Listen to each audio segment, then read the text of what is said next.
যারা অপারেশন সিন্দুরের জন্য সজল ঘোষের পুজো দেখতে গেছে তারা সবাই বিজেপিকে ভোট দেবে তার কোনো মানে নেই। বিজেপি নেতাদের আমার মনে হয় যে মাথাটা একটু ডাল। সেই জন্য তারা এই ভোটের কাজে যত সময় দিচ্ছে সেই কাজটা যদি মানুষের সাথে সত্যি সত্যি সংযোগের জন্য ভাবতো তাহলে অনেক কাজ হতো। এবার শুভেন্দু অধিকারী বা অমিত শাহ যদি ভাবেন যে দিলীপ ঘোষকে উপেক্ষা করে তারা নির্বাচন জিতবেন, তারা বা নির্বাচনে সফল হবেন, জেতা তো অনেক দূরের কথা, তাহলে 2026-এ তাদের জন্য অনেক বড় চমক অপেক্ষা করে থাকবে। রাহুল গান্ধী একটা খুব ভালো কথা বলেছিলেন, সেটা যে বিজেপি সারা বছর ধরে শুধু ভোটের কথাই ভাবে, ভোট ছাড়া ওদের জীবনে কিছু নেই, নেমন্তন্ন নেই, বিজয়া দশমীতে মিষ্টি খাওয়া নেই, কিছু নেই। সুমনদা, দুর্গাপূজা আমরা দেখি লাখ লাখ মানুষ রাস্তায় বের হয় এবং রাজনৈতিক দলগুলির কাছেও একটা জনসংযোগের অন্যতম একটা বিষয় হয়ে দাঁড়ায় যে এই পুজোয় লাখ লাখ মানুষের কাছে তারা কিভাবে পৌঁছে যাবেন। আপনি দুর্জয় বাংলাকে এর আগে সাক্ষাৎকারে বারংবার বলেছেন একটা কথা, যে কংগ্রেসের নেতাদের কাছে বিভিন্ন পূজা কমিটিগুলো ছিল, পূজা বিভিন্ন কংগ্রেস নেতারা পূজা করতেন সোজা বাংলায় এটা। তারপরে আমরা দেখেছি তৃণমূল কংগ্রেসের বিভিন্ন নেতারা পুজো করতেন, কিন্তু বিজেপির কাছে সেটা নেই।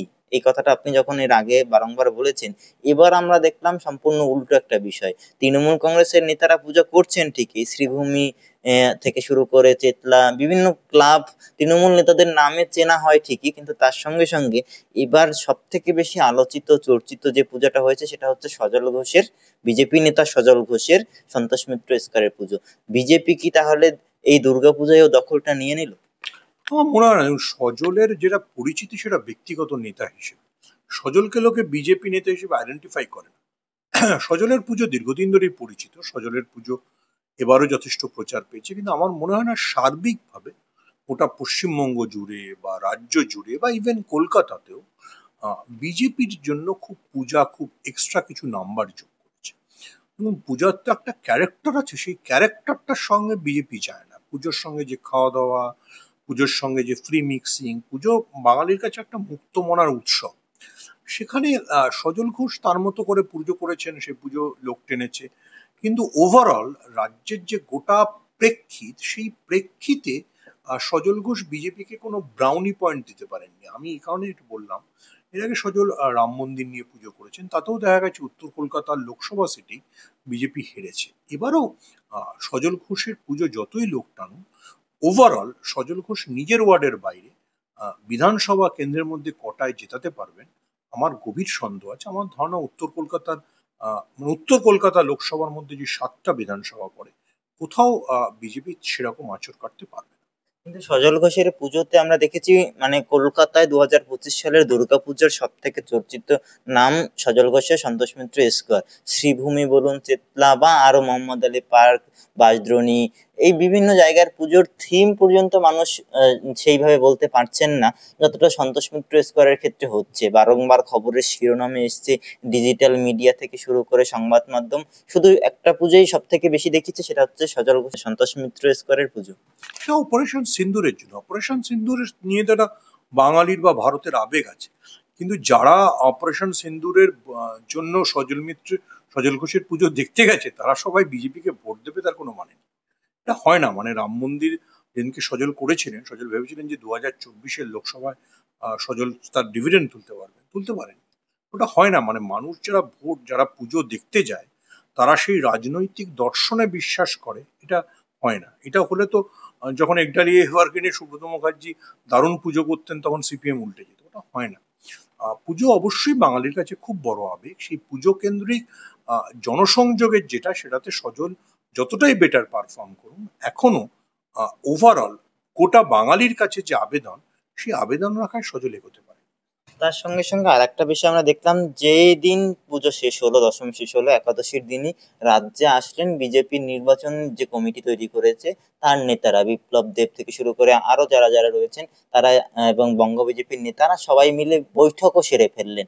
এটা তো কতটা তাৎপর্যপূর্ণ যে উৎসব শেষ, দশমী শেষ, তারপরেই রাজ্যে এসে বিজেপি নেতাদের এই বৈঠক, নির্বাচনী কমিটির এই বৈঠক কতটা তাৎপর্যপূর্ণ?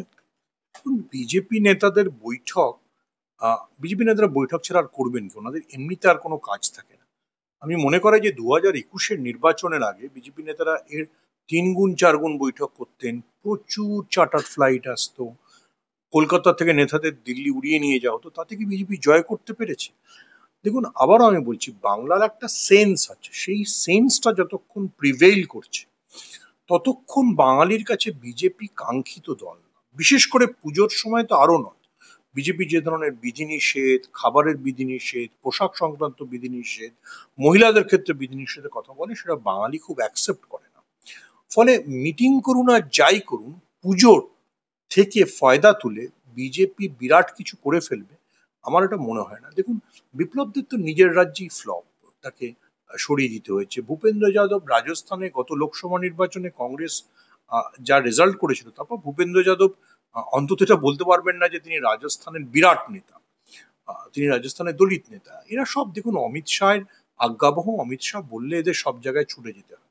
ছুটে গিয়ে এরা যে সবসময় রেজাল্ট আনতে পারেন তা না। কখনো পেরেছেন যেখানে ভোট মেশিনারি ওনাদের কাজ করেছে, বা কংগ্রেসের ভাষায় বলতে গেলে ইলেকশন মেশিনারি ওনাদের কাজ করেছে, কিন্তু they are not great performer. Bhupendra Yadav এর আগে যেসব স্টেটের দায়িত্ব নিয়েছেন সেখানে জিতেছেন, এরকম কোনো ট্র্যাক রেকর্ড। কিন্তু এই যে উৎসবের শেষ হতেই চলে আসা, একদিনও সময় নষ্ট না করা, বিজেপির আবার সাংগঠনিক প্রস্তুতি নেওয়া, ঝাঁপিয়ে পড়া, নির্বাচন এখনো অনেক দেরি, কোনো সময় ব্যয় না করে এই ধরনের পদক্ষেপ নেওয়া কতটা গুরুত্বপূর্ণ? রাহুল গান্ধী একটা খুব ভালো কথা বলেছিলেন, সেটা হচ্ছে বিজেপি সারা বছর ধরে শুধু ভোটের কথাই ভাবে। ভোট ছাড়া ওদের জীবনে কিছু নেই, নেমন্তন্ন নেই, বিজয়া দশমীতে মিষ্টি খাওয়া নেই, কিছু নেই। ওরা সারা দিন ধরে ভোটের কথাই ভাবে। এবার একটা ইংরেজিতে কথা আছে যে, মানে এই কথাটা বাংলা করলে দাঁড়ায় হচ্ছে যে, সারাদিন যে পড়াশোনা করে সে যদি কোনো খেলাধুলা না করে তাহলে তার মাথা ডাল হয়ে যায়। তো বিজেপি নেতাদের আমার মনে হয় যে মাথাটা একটু ডাল। সেই জন্য তারা এই ভোটের কাজে যত সময় দিচ্ছে, সেই কাজটা যদি মানুষের সাথে সত্যি সত্যি সংযোগের জন্য ভাবতো, তাহলে অনেক কাজ হতো। বিজেপিকে অনেক প্রশ্নের উত্তর দিতে হবে, যে বিশেষ করে পশ্চিমবঙ্গে যে কটা কেন্দ্রীয় সংস্থায় চাকরি হয়েছে, কটা কেন্দ্রীয় সংস্থায় বাঙালি চাকরি পেয়েছে, কলকাতা মেট্রোর কি অবস্থা, কলকাতা মেট্রোর রেক কবে বানানো হবে। বিজেপিকে শুধুমাত্র মিটিং করে পশ্চিমবঙ্গে নির্বাচন যেতে যাবে না। তার সঙ্গে গুরুত্বপূর্ণভাবে দেখা যাচ্ছে দিলীপ ঘোষ, যে সফলতম রাজ্য সভাপতি হিসেবে যার নাম বারংবার উঠে আসে বিজেপির ক্ষেত্রে, তিনি এই নির্বাচন নিয়ে বা মিটিং করার ক্ষেত্রে বা পরিকল্পনার ক্ষেত্রে খুব একটা যে সক্রিয় ভূমিকা নিচ্ছেন সেটা কিন্তু দেখা যাচ্ছে। দিলীপ ঘোষ, মানে দিলীপ ঘোষ সম্পর্কে যে মানুষের আগ্রহ আছে তার প্রমাণ হচ্ছে যে অনির্বাণ ভট্টাচার্যের গানেও দিলীপ ঘোষ আসেন। ফলে দিলীপ ঘোষ একটা বিজেপির নেতাদের কাছে একটা অত্যন্ত পরিচিত নাম। এবার শুভেন্দু অধিকারী বা অমিত শাহ যদি ভাবেন যে দিলীপ ঘোষকে উপেক্ষা করে তারা নির্বাচন জিতবেন, তারা বা নির্বাচনে সফল হবেন, জেতা তো অনেক দূরের কথা, তাহলে 2026-এ তাদের জন্য অনেক বড় চমক অপেক্ষা করে থাকবে। দিলীপ ঘোষ সহজ মানুষ নন। আর দ্বিতীয় কথা হচ্ছে, মানে তার যথেষ্ট জনপ্রিয়তা আছে। ফলে বিজেপির পলিটিক্যাল স্ট্র্যাটেজিতে বা ভোট জেতার কৌশলে আমার মনে হয় কোথাও বড় গলত্র হয়ে যাচ্ছে। মানে কি চমকের কথা বলছেন? পুজোর মধ্যে দেখবেন যে একদিন উত্তর শহরতলিতে বিজেপির এক প্রাক্তন নেতার বাড়িতে বিজেপির সমস্ত যারা, শুভেন্দু অধিকারীর এক সময় জায়গা পায় না, সায়ন্তন বসু থেকে শুরু করে রাজু বন্দ্যোপাধ্যায়, লকেট চট্টোপাধ্যায়, সবাইকে দেখা গেছে। তারা পুজোর মধ্যে নিশ্চয়ই শুধুমাত্র ভোগ খেতে বেলঘড়িয়া অব্দি যান। মানে নতুন কোনো দেখা পথচলা যাক হাঁটতে কি হয়, চলেছে? দেখা যাক কি হয়। মানে দিলীপ ঘোষ কি তাহলে তৃণমূল বা অন্য কোনো বিজেপি বাদ যে দিয়ে অন্য মানে কোনো দেখুন, শক্তি? রাজনীতি হচ্ছে সম্ভাবনার খেলা। যে কোনো সময় নতুন ধরনের কোনো সমীকরণ তৈরি হতে পারে। মানে সেটা কি অন্য কোনো শক্তি হতে পারে? সেই যে সম্ভাবনা কি মানে মানে থাকছে? কি হবে কেউ আমরা জানি না, কিন্তু ভোট আসতে এখনো 7 মাস দেরি, তার মধ্যে বিভিন্ন ধরনের রাজনৈতিক সমীকরণ যেমন দেখা দিতে পারে।